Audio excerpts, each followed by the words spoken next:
Actually, can you do me one favor? Can you just write your name on the board so everyone can spell your name right? You just put your name under 7. Thanks.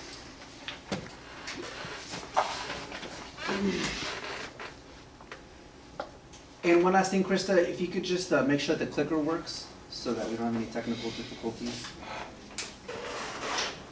Yes. Okay, good. Just hit F5 so we have the slideshow. Good. Okay. So today I'm going to talk to you guys about dog fighting. Dog fighting, as I'm sure you all know, is a blood sport in which you get 2 dogs to fight, put them in a pit, and usually you make them fight to the death.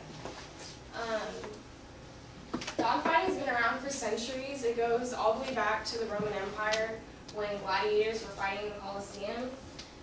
For entertainment purposes, for like the emperors and high priests, they would put these dogs, specifically terriers, and I'll explain why a little later, put them into the arena and they make them fight against bulls, lions, and bears. Eventually, dog fighting came to America sometime after the Civil War, and it was concentrated like in the northeastern section of the country, like New York, because the dogs were transported from England and Ireland over to the New York harbor. That's really where it came from. And ironically, it was used as a form of entertainment for police officers and firemen. Like any other underground crime, it's impossible to accurately state the amount of people actually involved in the blood sport. But from the ASPCA website, it says, according to the amount of dogfighting reports and dogs taken into shelters with dogfighting wounds, the number is well into the tens of thousands. But that doesn't sound like a lot, but for every dog fighter, there's at least 30 to 60 dogs being tortured and abused. So that's about 500,000 dogs having to suffer through this every day.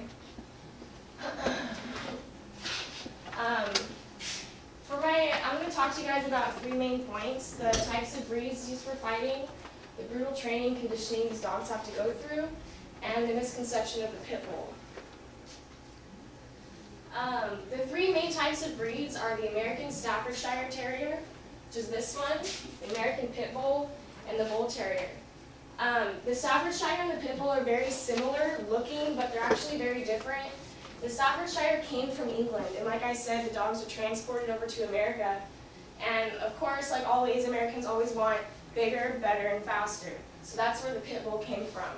And they call it the Pit Bull because this dog was purposely bred to fight in a pit.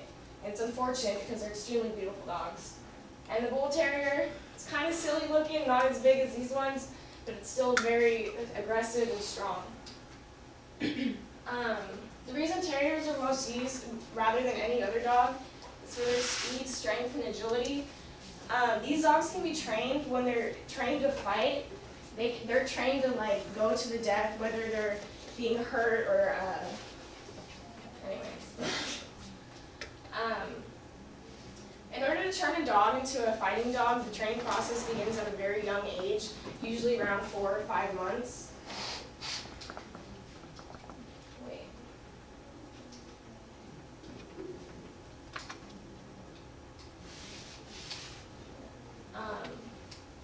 Some of the methods of training the dogs are they're constantly chained, but they're not just average chains. These chains are overly, unbelievably heavy, and then they attach weights to it to increase upper body strength. They're even injected with supplements, steroids, and cocaine to increase their aggressiveness and how fast they go. They get tied to treadmills and thrown in pools that they can't get out of, and they're just left there for hours. And also to increase aggressiveness, they're beaten, starved, and antagonized. Diane Jessup, who is an animal rights activist, she says they live lives of brutality and unspeakable cruelty at the hands of those who train them and gamble on their deaths. She's basically talking about the pit bull. One thing that you guys might have heard of about dog fighting is the Michael Vick case. Michael Vick, he was a quarterback for the Falcons, and he was charged with dog fighting in 2007. He was running one of the biggest underground dog fighting rings that police have been able to get their hands on so far. It was called the Bad News Kennels, and when they got to the dog fighting ring, they found horrible, horrible conditions. There was dead dogs stuffed into sheds. bodies of smaller animals all around the compound, which were used as bait for the dogs. And they rescued about 60 dogs. Fortunately, not all of them were able to be rehabilitated because of the psychological trauma that they have, but a lot of them were able to find new homes with normal, decent people. Now I'm going to talk to you guys about the pit bull.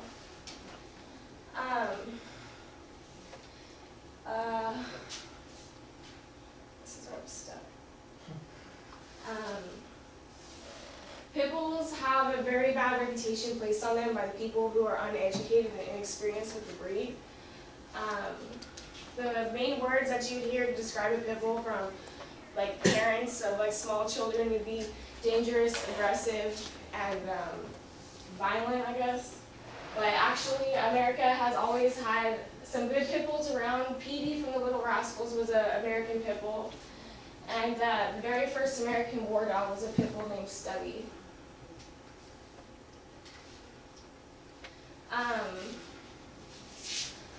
The classic pit bull: encourage, resolve, indifference to pain, and stubborn perseverance in overcoming any challenge. The American Pit Bull Terrier has no equal canine in the world. Although the American Pit Bull Terrier was once used as a national symbol of courage and pride, the breed is largely misunderstood today. Okay, that's it.